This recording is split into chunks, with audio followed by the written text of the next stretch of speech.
Jeudi 11 décembre 2025, deuxième semaine de l'Avent, de l'Évangile de Jésus-Christ selon Saint Matthieu chapitre 11e, les versets 11 à 15. En ce temps-là, Jésus déclarait aux foules, « Amen, je vous le dis, parmi ceux qui sont nés d'une femme, personne ne s'est levé de plus grand que Jean le Baptiste. Et cependant, le plus petit dans le royaume des cieux est plus grand que lui. Depuis les jours de Jean le Baptiste, jusqu'à présent, le royaume des cieux subit la violence, et des violents cherchent à s'en emparer. Tous les prophètes ainsi que la loi ont prophétisé jusqu'à Jean. Et si vous voulez bien comprendre, c'est lui, le prophète Élie, qui doit venir. Celui qui a des oreilles, qu'il entende. Une autre lecture est nécessaire.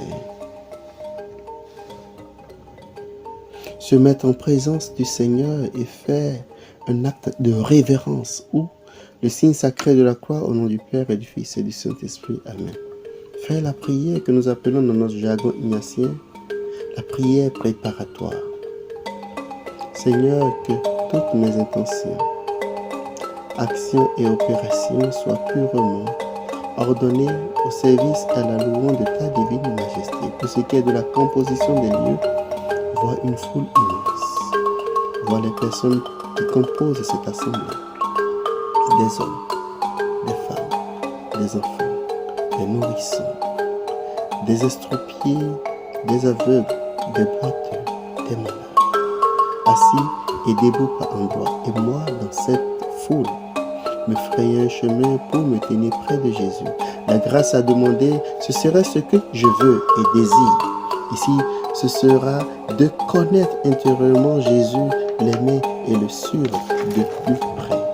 Pour ce qui concerne les points de raison, nous avons 3 points de raison. Le premier point, c'est le verset 11.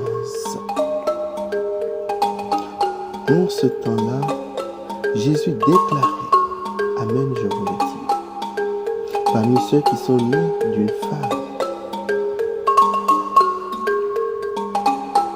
personne ne s'est levé de plus grand que Jean le Baptiste. Et cependant, le plus petit dans le royaume des cieux est plus grand que lui. Voici le témoignage de Jésus vis-à-vis de son cousin. Jean, celui-là qui porte un vêtement de poil de chameau et une ceinture de cuir autour des reins, ayant pour nourriture des sauterelles et du miel sauvage. Il exerce son ministère dans le désert et baptise dans les eaux du Jourdain. Et donc, voir Jésus parlant à cette assemblée, voir sa posture, de voir parlant avec tout son être. Qu'est-ce que je suis capable de faire pour Dieu, moi aussi? Quel est l'exercice que j'ai décidé de faire pour vivre pleinement ce temps de préparation et d'attente du Messie? Deuxième point, le verset 12 à 13. Vois toujours Jésus, vois cette foule, avec tout ce qu'elle a comme réalité, comme souci, et qui, en dépit de tout, vient écouter Jésus. Et vois l'attitude de cette foule.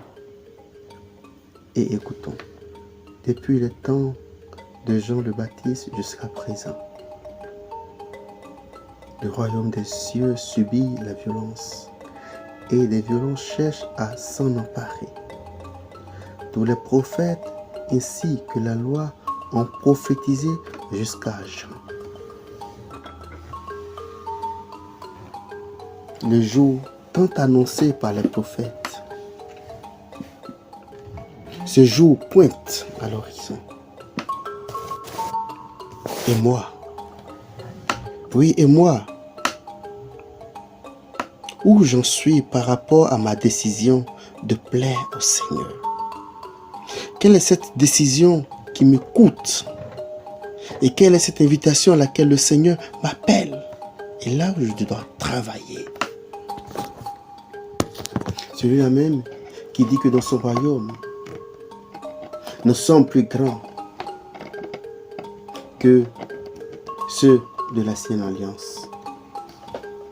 Troisième point, du verset 14 à 15.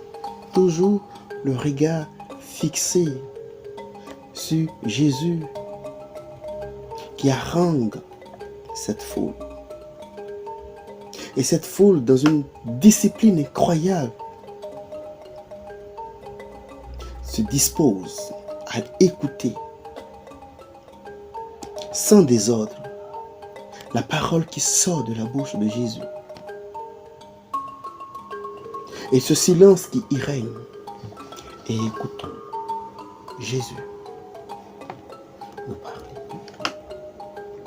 Et si vous voulez bien comprendre, c'est lui, le prophète Élie, qui doit venir. Celui qui a des oreilles, qui l'entende. C'est lui, le prophète Élie, qui doit venir. Celui qui a des oreilles, qui l'entende. Le prophète Élie est ce prophète-là qui a confondu les faux prophètes. Est-ce que ma vie confond les gens du monde? Est-ce que ma vie chante la louange du Seigneur? Est-ce que ma vie fait l'écho de Jésus et donne au monde le modèle de Jésus?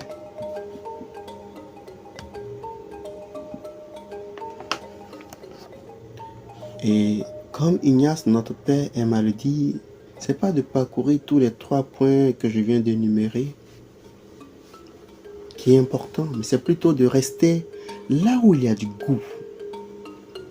Sentir les choses de l'intérieur. Goûter les choses de l'intérieur. Laisser cela nous tarauder. Laisser la parole faire son effet en nous. La goûter de l'intérieur.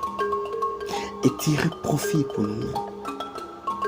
Et nous pourrons faire notre colloque. C'est-à-dire parler au Seigneur comme un ami parle à son ami. Ou comme un serviteur parle à son Seigneur. Lui dire ce qui nous désole en ce monde, dans notre réalité, dans notre vie quotidienne.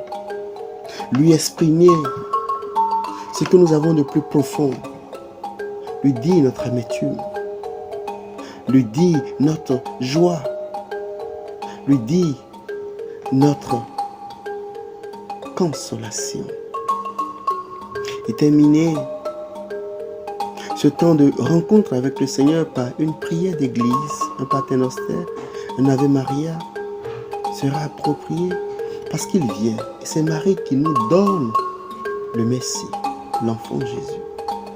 Qu'elle nous obtienne les grâces dont nous avons besoin pour accueillir dans notre cœur, à l'image de la crèche, le divin enfant qui vient.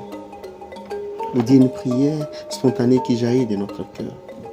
Et terminer ce colloque par le signe sacré de la croix au nom du Père et du Fils et du Saint-Esprit. Amen. Et après 5 à 10 minutes, notez comment a été ma prière, comment j'y suis entré. Qu'est-ce qui s'est passé pendant que je priais? Et comment est-ce que je me sens à la fin? Ce que j'ai vécu, ce qui m'a mis en mouvement, ce qui m'a challengé, ce qui m'a retourné. Notez tout cela et cela constituera la matière pour l'accompagnement avec notre accompagnateur. C'est ce, que Dieu nous bénisse.